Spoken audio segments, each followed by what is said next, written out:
today's video, I'm going to teach you how to make someone a moderator on Discord. First, open Discord on your desktop or in a browser and make sure you're signed in. From the left sidebar, pick the server where you want to add a moderator. You'll find the server name at the top of the channel list. Click it to open the drop-down, then choose Server Settings. This is where you control roles and permissions for your community.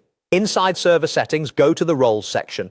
Click Create Role to start a fresh role for your moderators. Give the role a clear professional name like Moderator so everyone understands what it's for.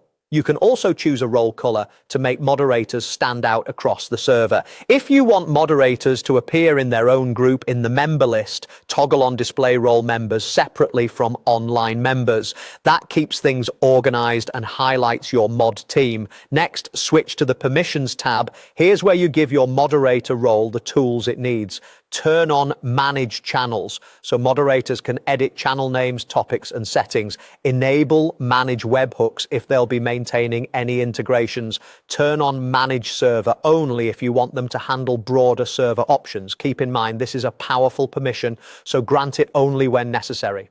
Allow Create Invite so moderators can help people join the server. Finally, enable options for member management such as kick members and any controls related to approving or rejecting membership requests. These permissions let moderators keep the community safe and tidy without giving them full administrative control. After selecting the permissions, make sure to save changes. Once everything is saved, close the settings panel to return to your server.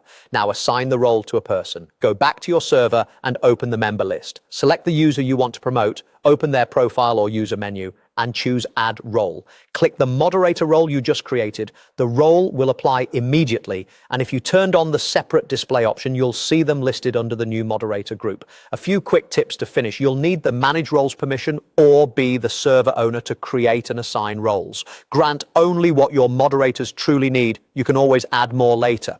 If something doesn't work as expected, check that the moderator role is placed high enough in your server's role order to take effect. And consider testing the role with a trusted account to confirm everything is set correctly. That's it. Your moderator role is created, permissioned, and assigned.